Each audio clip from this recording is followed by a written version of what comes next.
본 방송에서 제공하는 투자 정보는 투자 판단에 대한 조언입니다.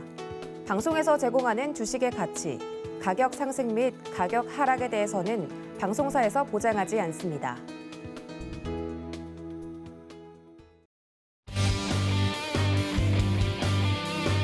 안녕하세요. 주유소 2부로 다시 돌아온 도하나입니다. 지금 현재 러시아와 우크라이나 관련된 국제 이슈는 변수가 아니라 상수가 된 지 오래죠. 국제 정세 하에서 계속해서 영향을 받고 있는 우리 시장, 오늘도 겨우 2,700선을 턱걸이로 지켜내는 모습이었습니다. 이렇게 어지러운 상황 속에서도 저희가 지켜가야 할 투자 전략은 무엇인지 그 해답을 주실 전문가님 오늘도 모셨으니까 끝까지 함께해 주시고요. 방송 중에 노란톡은 늘 열어두고 있으니까 기억해 주시기를 바랍니다. 자, 그러면 서울경제TV 최고의 전문위원님 지금 만나보겠습니다.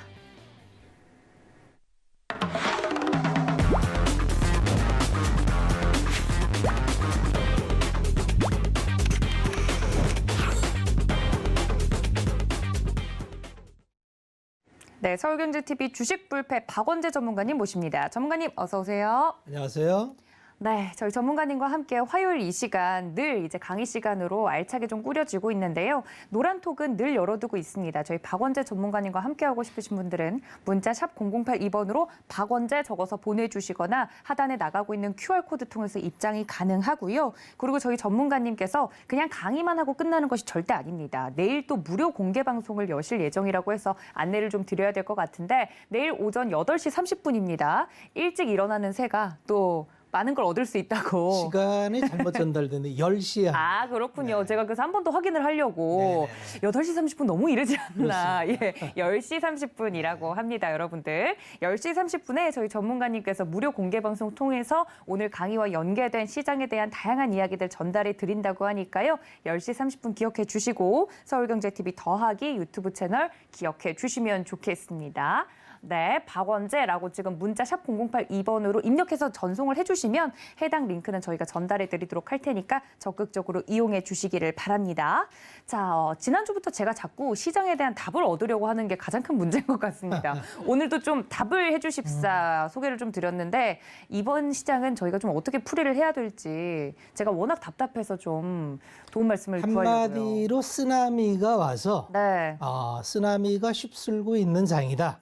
이렇게 보시면 맞고요. 네. 사실은 지정학적 리스크라는 거는 우리는 아주 익히 자주 봐왔던 문제예요. 네. 우리는 남북한이 여전히 대치 상태에서 아주 주기적으로 지정학적 리스크에 노출이 됐었죠. 미사일 발사하는 거. 근데 이게 대한민국 남반구가 수출을 잘하니까 북쪽이 좀 셈이 났나 봐요. 지정학적 리스크를 수출을 합니다. 똑같은 방법으로 러시아가 지금 동유럽 쪽에 지정학적 리스크를 일으켰는데 사실은 사태의 전개가 이제 어떻게 전개될지 처음에는 굉장히 낙관적으로 봤다가 미국 쪽에서 그렇지 않다, 침공할 것이다라는 애드벌론을 계속 띄웠어요. 결론적으로 말하면은 미국의 정보력이 맞았다, 이렇게 볼 수가 있는 상태인데, 네. 자, 지금 상태는 어떤 상태냐? 지금까지 상태는 용인할 수 있는 상태까지 와 있는 것 같아요. 여기서 확산이 되느냐 안 되느냐, 전면전이 가느냐 안 가느냐는 네. 역시 푸틴 마음이죠. 그렇죠. 근데 우리는 알 수가 없죠. 그 머릿속에 들어갔다 나오지 않는 이상 알 수가 없어요. 네. 그런데 아마 돈바스 지역 쪽에서 얼추 실익을 얻고 나면은 전면전으로 가는 건 서로에게 굉장히 정치적으로나 경제적으로 부담을 많이 줄 겁니다. 시나리오는 준비를 해야 돼요. 전면전으로 갔을 때는 어떻게 할 것이다. 그리고 확률적으로 봤을 때 전면전이 안 간다면 이제부터 수습 국면으로 갈 텐데 수습 국면 이후의 시장은 어떻게 될까? 이 네. 정도의 시나리오를 가지고 투자자는 준비하면 될 것 같습니다. 잠깐 국내 시장이 어떻게 흘러왔는지를 네. 지난 여름부터 이제 참 그 시간이 참 빨라요. 네. 이게 벌써 작년 여름에 또 말씀을 드리지만 어마어마한 상승이 있었어요. 월봉으로 8계단을 양봉을 그리는 게 이게 대단히 드문 일인데 나와서 보통 이렇게 과하면은 평균 법칙에 의해서 좀 조정을 받으니 조심하는 게 좋겠습니다 했던 게 지난 6월이었는데 그 말이 시가 됐는지 7월부터 계속 꼬꾸라져서 거의 동일한 기간 8개월을 조정입니다. 네. 그러면 보통 이제 대등 수치로 이만하면 됐다 싶은 국면이 있는데 기간이나 낙폭으로 봤을 때는 이만하면 된 것 같습니다. 근데 문제는 아직까지 끝나지 않았다는 게 팩트죠. 왜 그러냐면 우리는 여전히 우크라이나라는 변수를 머리에 이고 시장을 봐야 됩니다.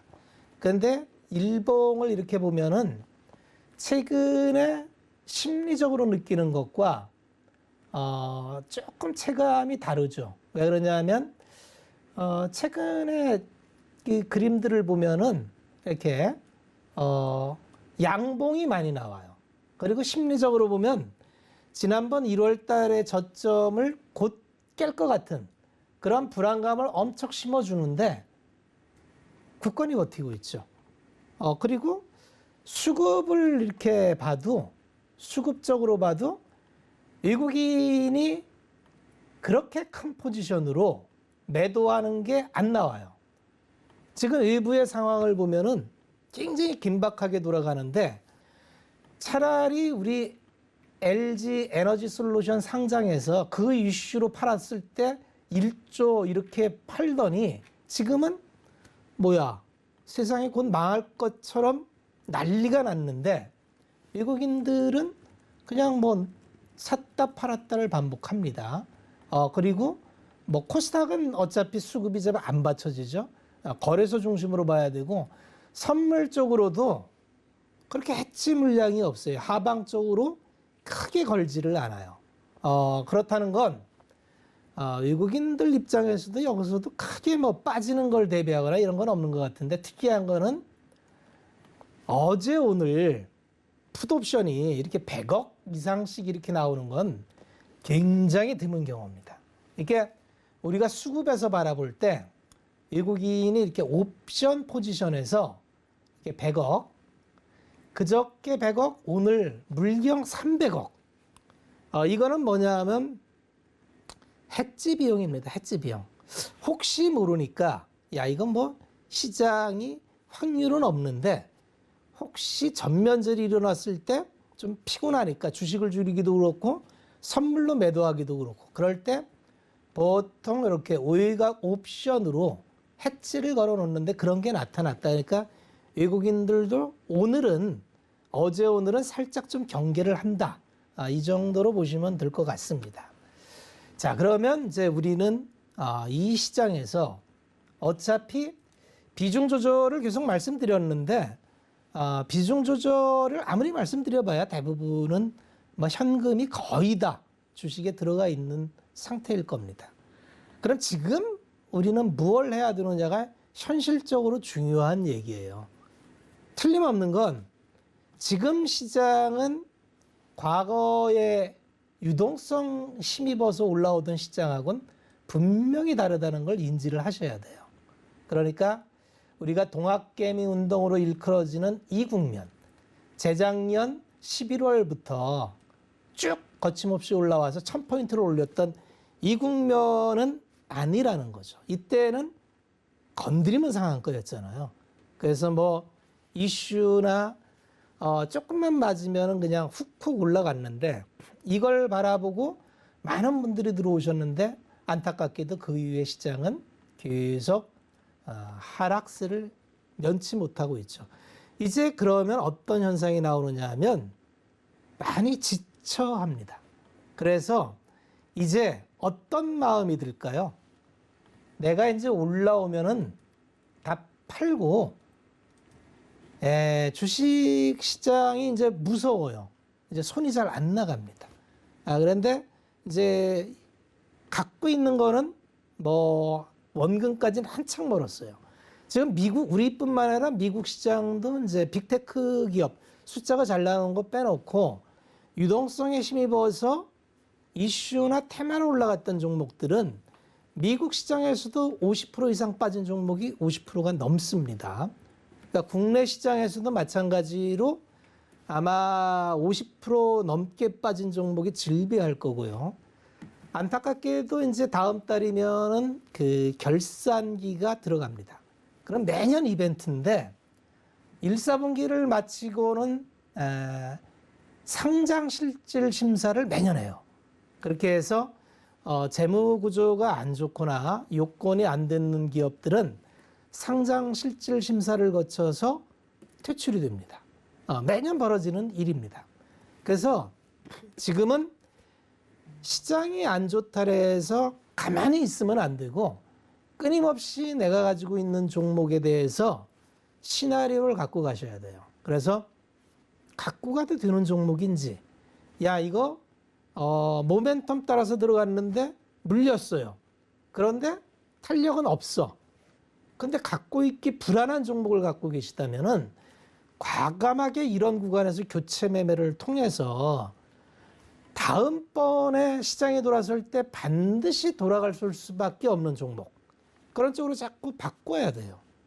지금 그 작업하기가 너무 좋은 게 내가 갖고 있는 것뿐만 아니라 좋은 종목도 다 빠져 있는 상태이기 때문에 내가 가진 종목에 애착을 갖고 있다가 시장은 언제나 오르기만 하는 시장도 없고 빠지기만 하는 시장도 없습니다. 그래서 그렇게 멀지 않은 시간에 시장은 아마 턴을 할 겁니다. 턴을 할 텐데 지금 국면은 역금융 장세라 그래요.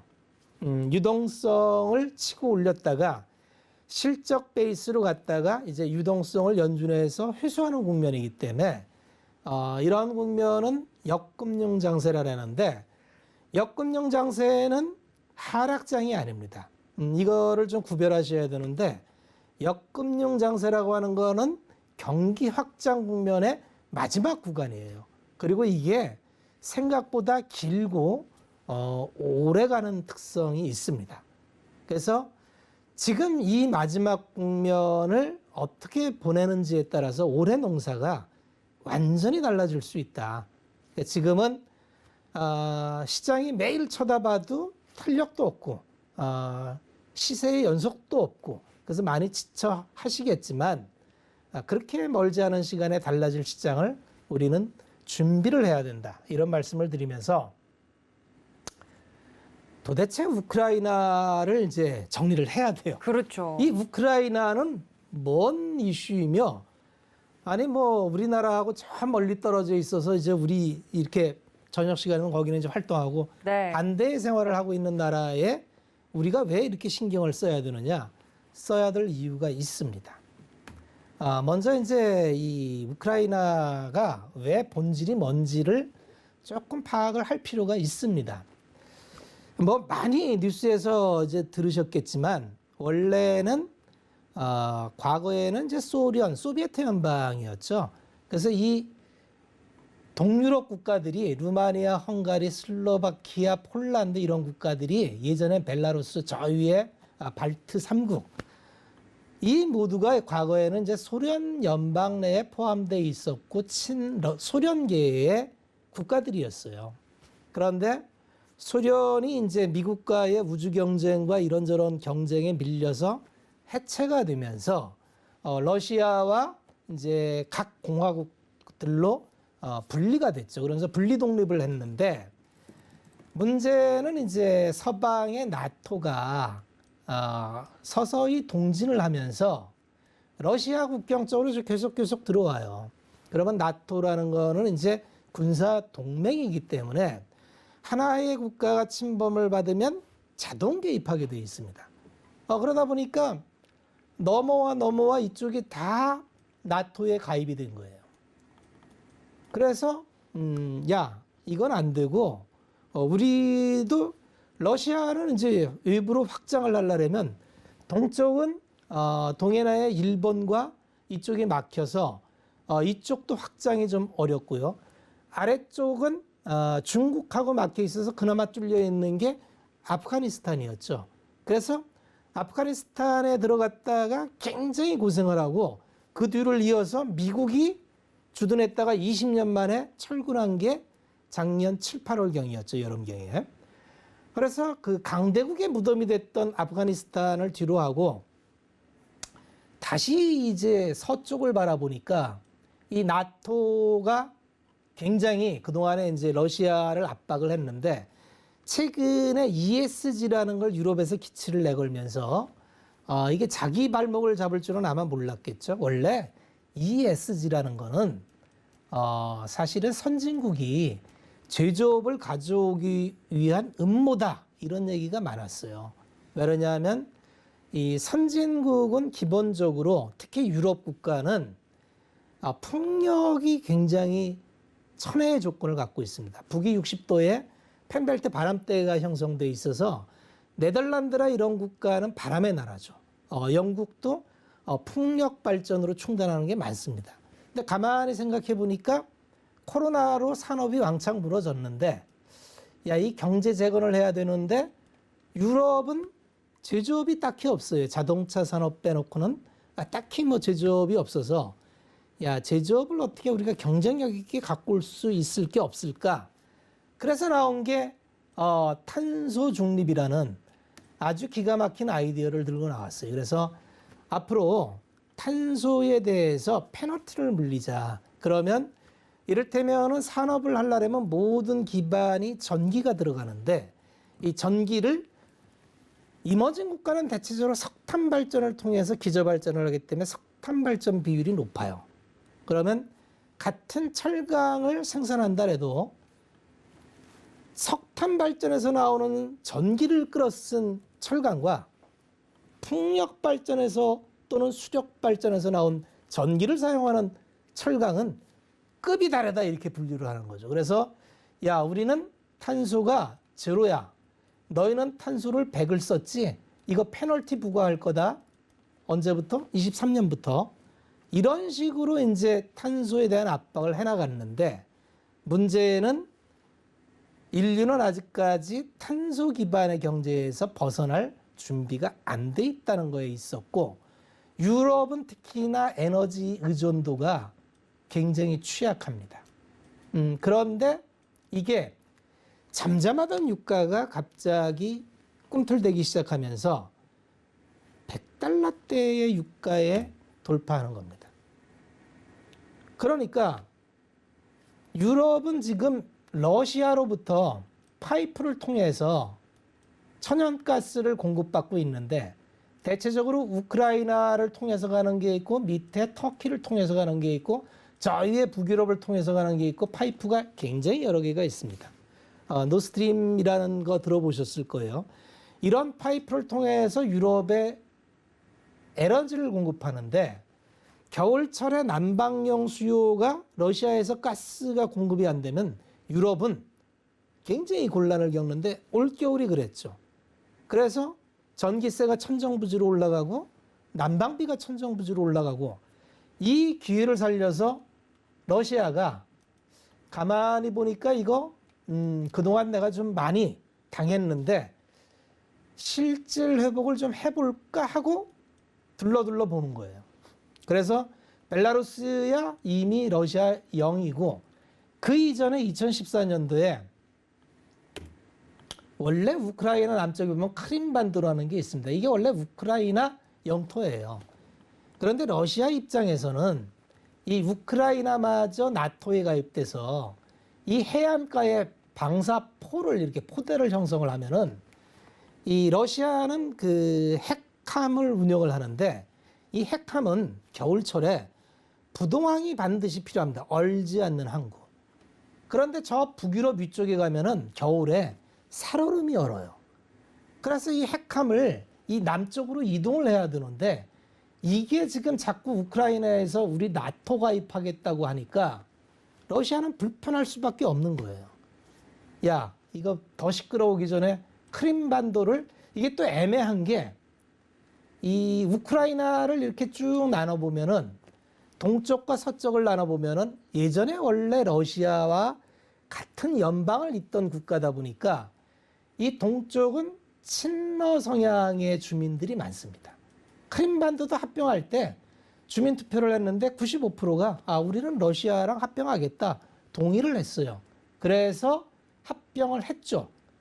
그런데 이게 또 예전에 핵 협상을 할 때 우크라이나가 94년도에 이제 핵 협상을 하는데 그때 어떤 협정을 맺었냐면 우리가 핵을 포기할 테니 우리의 안보는 너희가 좀 보장해다오. 그래서 6개국이 모여서 합의서에 도장을 빵 찍었어요. 그게 미국, 영국, 프랑스 뭐 이렇게 이제 주변 국가, 러시아 모든 국가가 합의서에 도장을 찍었는데 크림반도를 러시아가 먹을 때 아무도 도와주지 않았다는 거죠. 그래서 우크라이나가 우리 다시 핵무장한다는 얘기를 하는 게 그래서 그런 얘기가 나오는 겁니다.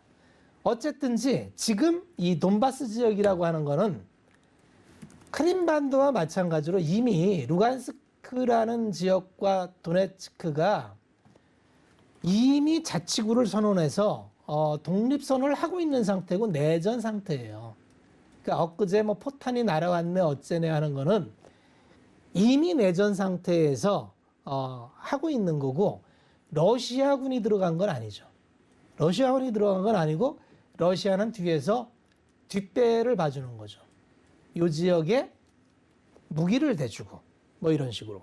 그런데 이제 평화유지군을 집어넣어서 이 루간스키와 도네츠크가 러시아에 편입되기를 원하기 때문에 우리가 그걸 승인한다. 이걸 한 상태입니다. 그러니까 크림반도를 먹을 때와 똑같은 스토리로 돈바스 지역을 자치령으로 흡수를 하겠다까지 나온 거예요. 자, 여기까지가 지금까지 전개 상황이고 그러니까 이제 미국과 유럽이 제재를 하겠다. 여기까지 나와 있는 겁니다. 문제는 푸틴 대통령이 과연 우크라이나 전 지역을 점령하려고 할까가 문제예요. 여기까지는 정치적으로 타협의 산물이 있을 수 있고 우크라이나 입장에서는 굉장히 억울하겠지만 여타 국가 입장에서는 이 정도 건을 가지고 전면전을 만들지는 않아요. 쉽게 얘기해서 나토는 우크라이나에 들어갈 수가 없어요. 우크라이나는 아직까지 나토 회원국이 아니기 때문에 군사 개입할 명분이 없습니다. 그러니까 그런데 만약에 푸틴이 우크라이나 전체를 먹겠다. 이런 마음을 갖고 있다면 이건 좀 장기전으로 오래가고 시나리오가 많이 복잡해지는데 사실 이거는 확률적으로 그렇게 높지는 않다고 봐야 돼요. 왜 그러냐면 러시아 국민이 원하지 않고요. 두 번째는 지금 6위까지 가면 러시아는 실익을 다 챙기는 겁니다. 위기감을 고조해서 천연가스 가격 유가의 급등을 통해서 실리를 다 챙겼고요. 그 다음에 국제협상에서 발언권을 다 챙겼고요. 원하던 동부 지역을 자치령으로 만들어 놓으면 이번 이슈에서 20만 동원한 비용을 충분히 뽑고도 남을 만큼 얻을 걸 다 얻었죠. 그러니까 이 정도에서 타협선이 될 것 같은데 문제는 이제 나토하고 미국의 입장인데 이쪽도 전면전을 할 입장은 못 돼요. 왜 그러냐면 지금 만약에 전쟁이 일어난다면 코로나를 막 벗어나서 경제 재건을 위해서 엄청난 양의 통화와 재정을 쏟아부었는데 전쟁이라는 건 곧 전비 조달을 해야 되기 때문에 또 다른 통화 증발 요인이 되죠. 그럼 미국 입장에서는 기축 통화가 요새 흔들리죠. 왜 그러냐면 기축 통화는 이 기축 통화를 지키기 위해서는 달러 가치가 굉장히 중요합니다. 달러 가치를 지키기 위해서는 달러 베이스의 변동성이 밴드 내에서 안정감 있게 가야 돼요. 왜 우리가 먼저 금리 차트를 보여드리면서 계속 금리가 떨어지기만 하고 올라가지 못했느냐.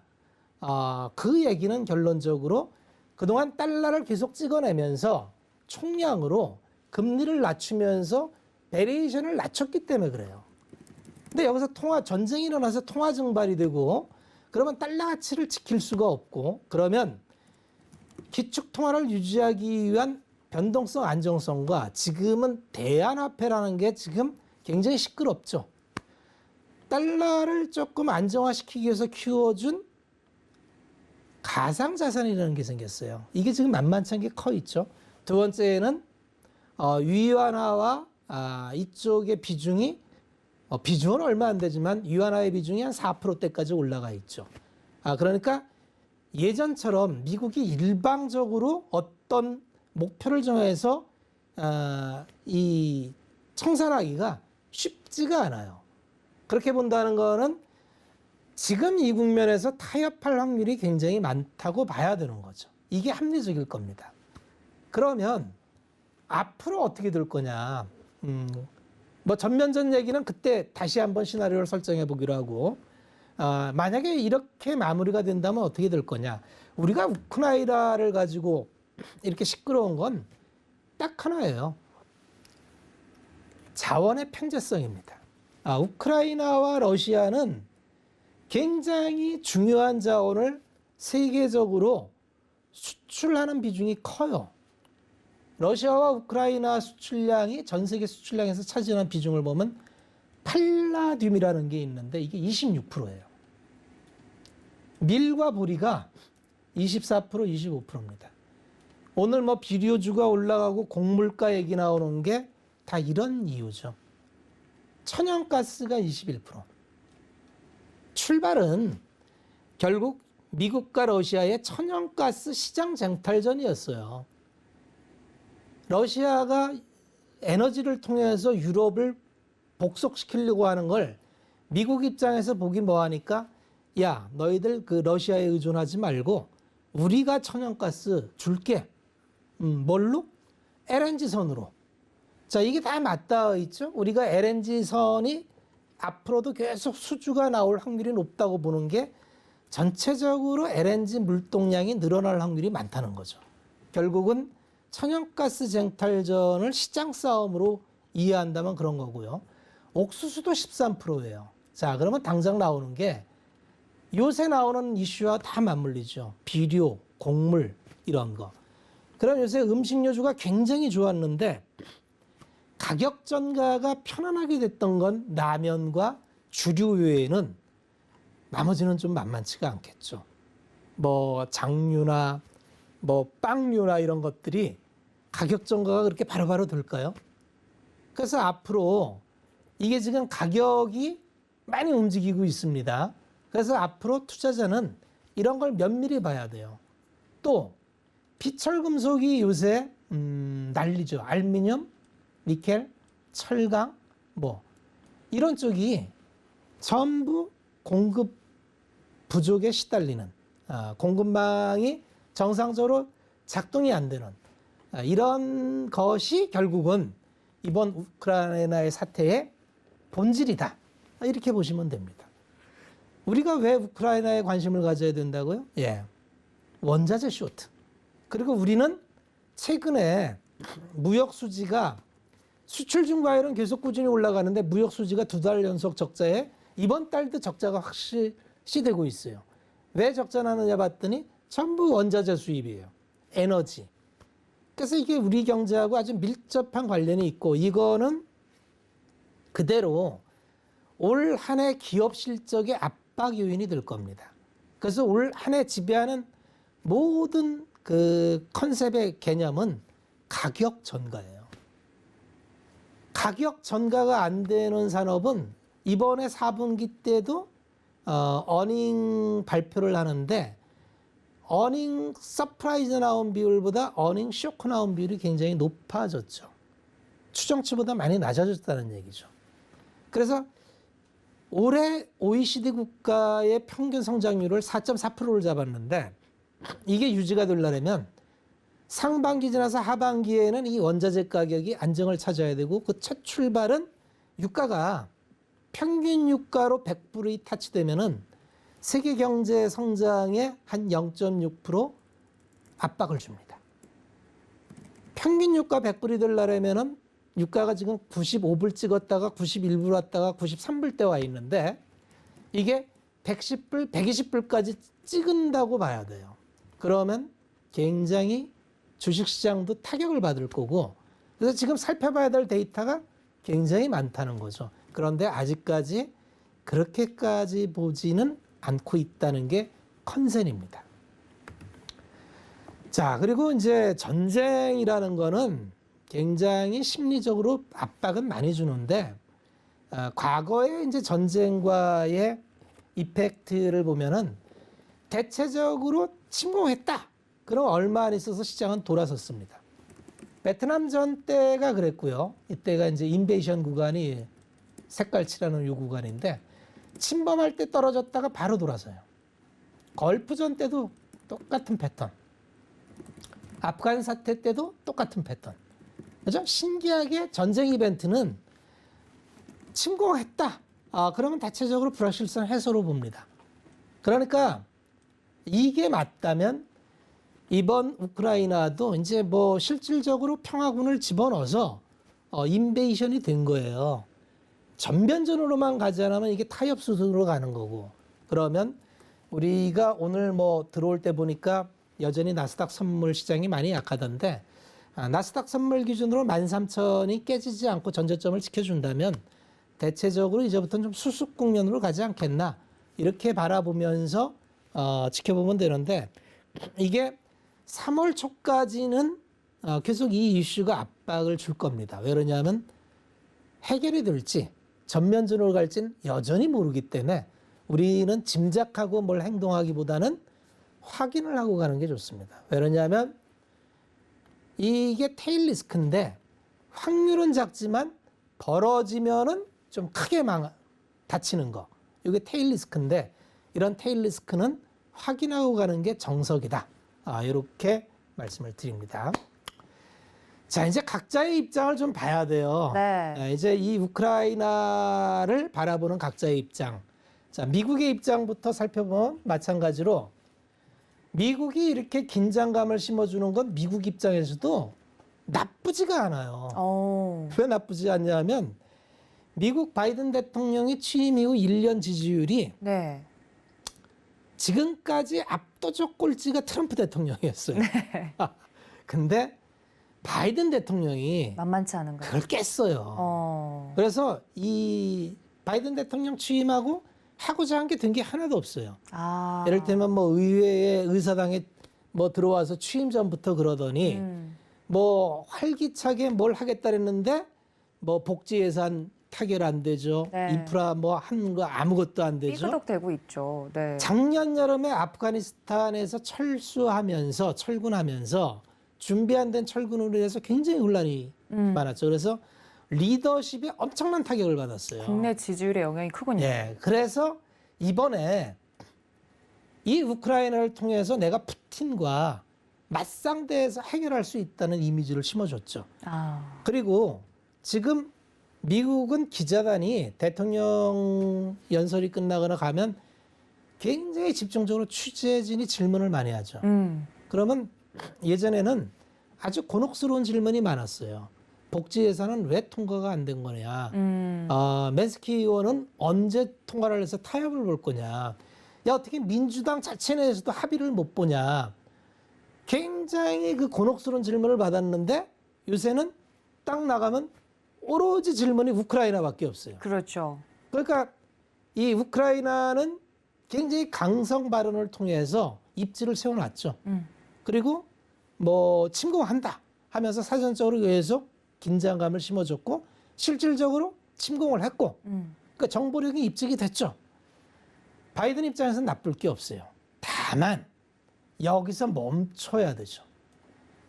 왜냐하면 아까 말씀드렸듯이 여기서 확 전면전으로 가면 미국이 감당하기 어려워요. 그렇죠. 왜냐하면 지금 가뜩이나 이 인플레이션 문제로 하반기에 굉장히 파이팅 있게 싸워야 되는데 그렇죠. 재정정책도 마음먹은 대로 못하고 근데 전쟁이 일어나면 당연히 군대를 움직인다는 건 전비가 들죠. 그 국채를 발행해야 돼요.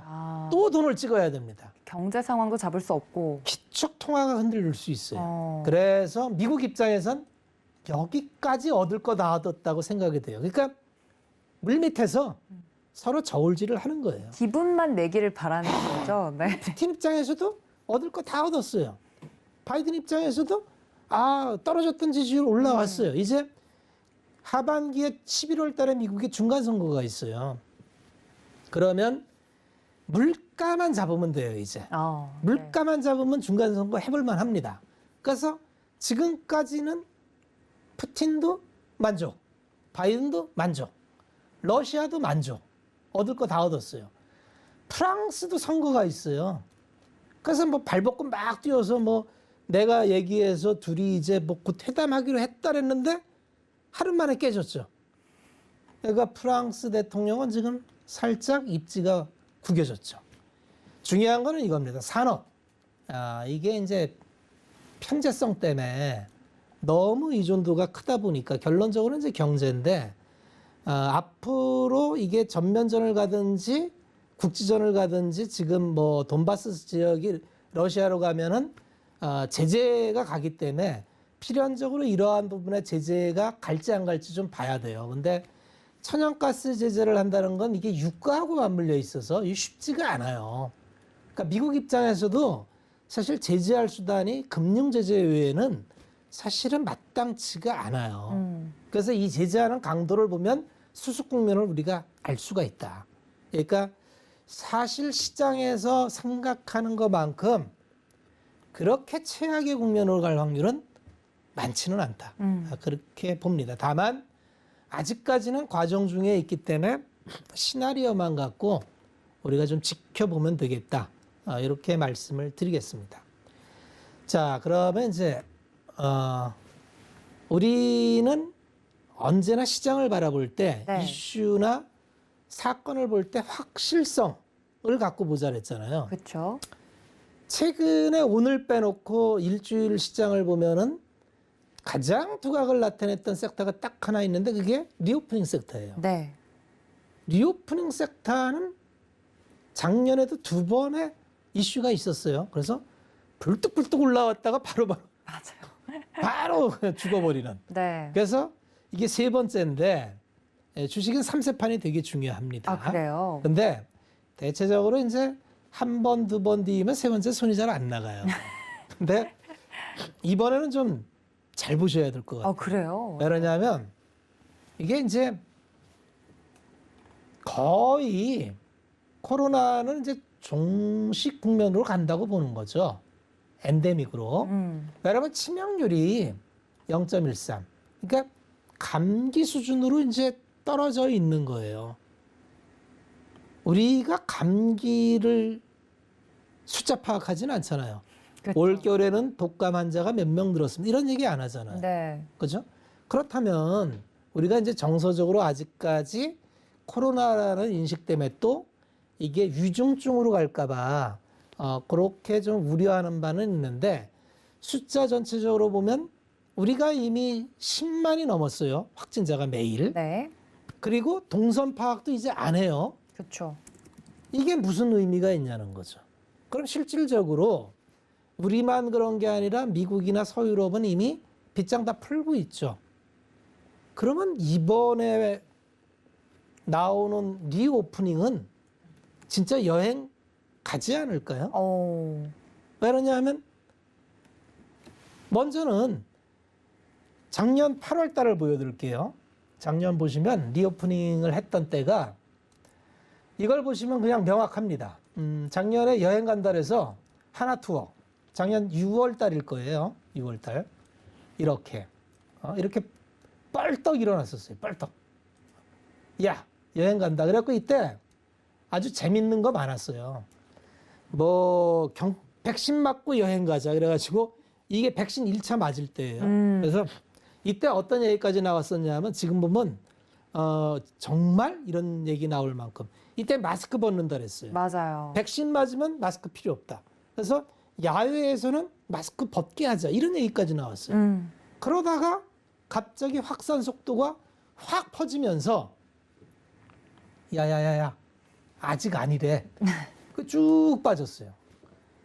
그러다가 2차 접종 구간이 이때예요. 2차.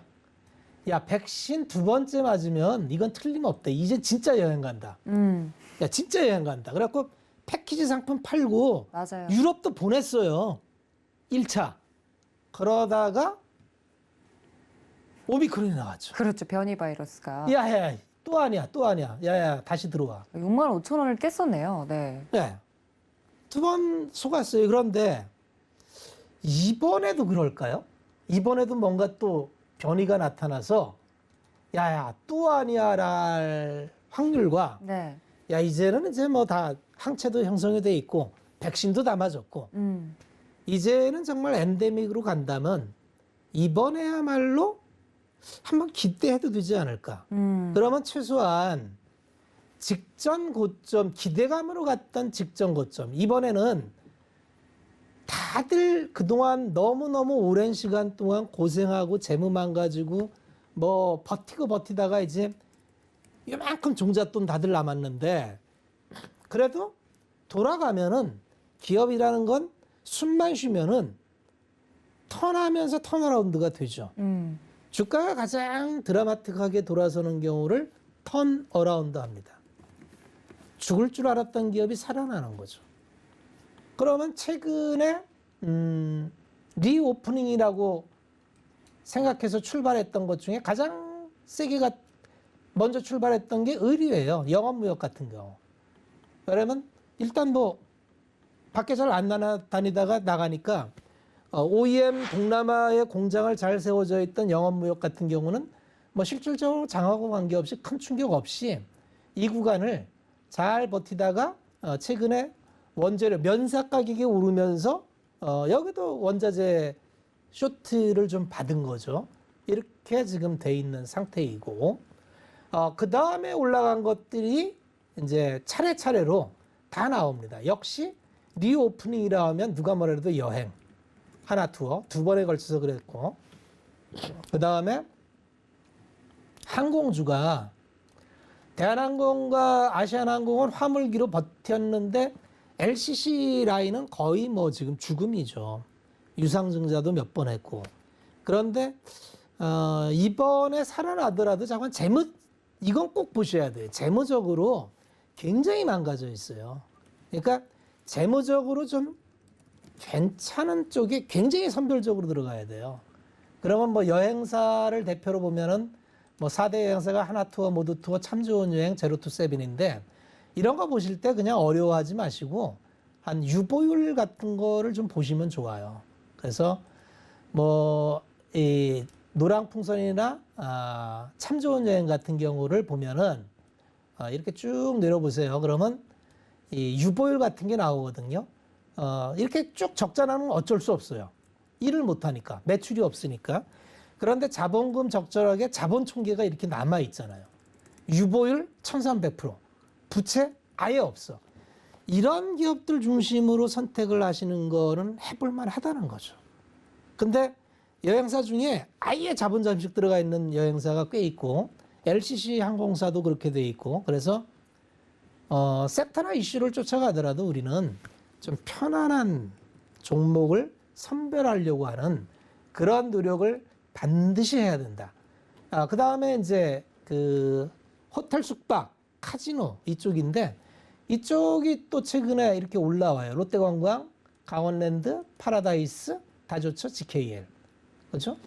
그래서 이쪽도 이제 여행 자유로가 돼서 사람들이 왔다 갔다 하면은 지금은 매출이 다 없는데 늘어나는 구간만 나오는 거죠. 리오프닝이라는 건 지금 숫자는 안 나오는데 기대감이 있는 거죠. 야, 이제 진짜 풀리는 거 아니야? 이런 거. 2번에 걸쳐서 쏘았는데 이번엔 진짜 가는 거 아니야? 이런 기대감이 지금 있습니다. 그 다음에 최근에 이제 뭐 화장품이 마스크를 벗게 되면 아무래도 화장을 하는데 이제 기초 화장 에센스나 로션은 마스크 쓰고 안 쓰고에 관계없이 다 해요. 그러니까 화장품 중에서도 마스크를 벗었을 때 가장 수혜를 받는 게 뭘까를 보면 아마 색조 화장 계통이 아마 매출이 늘어나겠죠. 지금 마스크 쓰면은 뭐 이 색조 할 게 아이라인 뭐 이쪽밖에는 없잖아요. 그렇죠. 입 주변을 할 일이 없죠. 예? 그래서 이 매출이 특히 립스틱 이런 거는 뭐 완전히 떨어졌는데 저 타격이 컸죠. 마스크를 벗게 되면은 그런 쪽이 많이 나오겠죠. 그래서 색조 화장을 하는 게 이제 뭐 클리오가 대표적이고 매출 비중이 한 80%? 새로 생긴 신규 상장주 아이패밀리라는 게 이게 한 90%?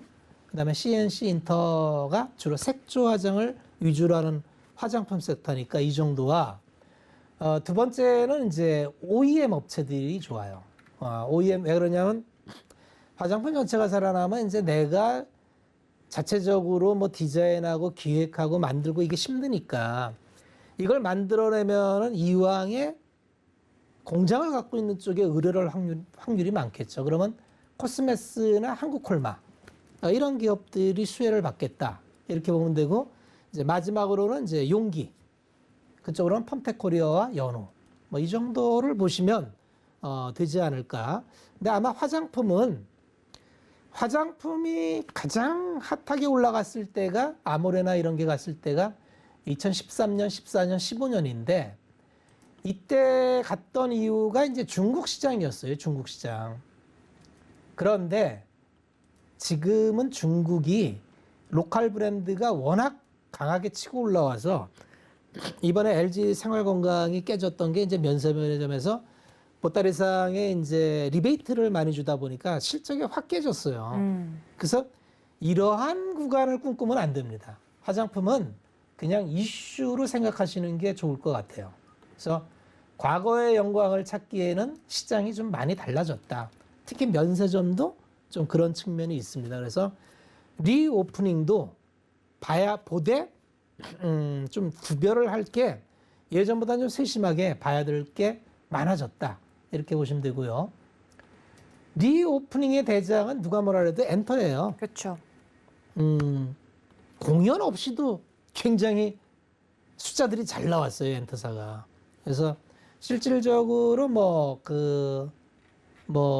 드라마 제작사도 그렇고 네. 특히 엔터사들은 이제 아티스트가 직접 공연에 뛰니까 최근에 시장에서 바로 나타나죠. 아티스트들이. 하이브, 네, 뭐 이런. 하이브, 뭐 JYP 뭐 이런 네, 것들이 SM, 이제 네. 쭉 나오는데 어디 뭐 났는데 못 찾고 있어요. 여기 있네요. 하이브 이렇게 하이브가 실질적으로 뭐 우리 방에서는 이 구간을 제대로 먹었죠. 제대로 쭉 이 구간을 먹었다가 와. 여기서 아름답게 이제 실현을 하고 다시 보고 있는데 이야, 실질적으로 그 엔터 산업은 확실한 성장 산업이에요. 레버리지가 확실하게 담보가 되고 그동안에 20년간의 한류 열풍을 통해서 뿌리를 내린 게 이제 결실을 거두는 지금까지는 아티스트들이 홍보를 해주고 뭐 마케팅은 의류와 화장품이 수익을 먹었는데 그렇죠. 이제는 메타버스나 NFT 이런 걸 통해서 직접적으로 수익을 창출할 수 있는 수익 기반이 많아졌죠. 콘텐츠가 돈이 된다. 콘텐츠가 돈이 되죠. 네. 왜냐하면 디바이스가 다양해졌다는 거죠. 그쵸. 플랫폼화 됐다는 거예요. 그래서 이건 산업 자체가 완전히 달라졌구나. 이렇게 보시는 게 좋아요. 그러면 SM, 뭐 JYP, 뭐 YG엔터 이 4대 기획사만 보면 됩니다. 그리고 드라마 제작사도 봐야 되는데 네. 드라마 제작사도 이제 아마 이 스튜디오 드래곤이 아마 이제 넷플릭스랑 이제 재계약을 할 거예요. 그러면 네. 아마 굉장히 좋은 조건에 재계약을 할 확률이 많아요. 그럼 그 아랫단에 있는 소규모 드라마 제작사들도 좀 넘쳐나겠죠. 그래서 뭐 리오프닝 관련해서는 이 정도로 정리를 해드리고 그럼 뭐 리오프닝이 탑픽이냐? 그 이전에 제가 드린 말씀은 기본으로 까는 겁니다. 경기 민감주 반도체 이런 것들은 기본으로 깔고 리오프닝도 이제 이슈를 받으니 관심을 좀 가지면 좋겠다. 이렇게 말씀을 드리고 부족한 얘기는 내일 공방에서 이어갈까요? 네. 알겠습니다. 내일 공방에서 이어서 종목에 대한 이야기는 해주시겠다고 말씀을 해주셨는데요. 내일 10시 반입니다. 공개방송 함께하고 싶으신 분들은 문자 샵 0082번 열어두고 있으니까 지금 바로 박원자 적어서 보내주시면 되겠습니다. 그리고 노란톡도 열려 있으니까요. 문자 샵 0082번 같은 번호로 박원자 혹은 주유소 적어서 보내주시면 된다는 말씀 다시 한번 드리도록 하겠습니다. 정말 다양한 이야기들을 해드렸는데 연계해서 내일 공방까지 공개방송까지 함께해 주시면 좋을 것 같습니다. 본 방송에서 제공해 드린 정보는 투자 판단에 대한 조언일 뿐 해당 주식의 가치나 수익률을 보장하고 있지 않다는 점까지 알려드리면서요. 저는 전문가님과 함께 여기서 인사드리도록 하겠습니다. 시청해 주신 여러분 고맙습니다.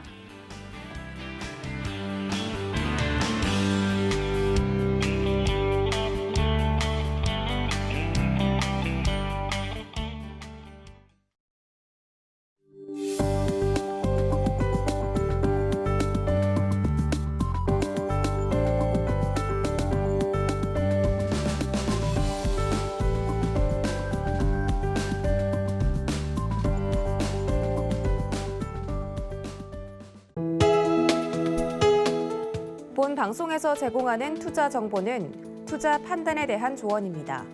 방송에서 제공하는 주식의 가치, 가격 상승 및 가격 하락에 대해서는 방송사에서 보장하지 않습니다.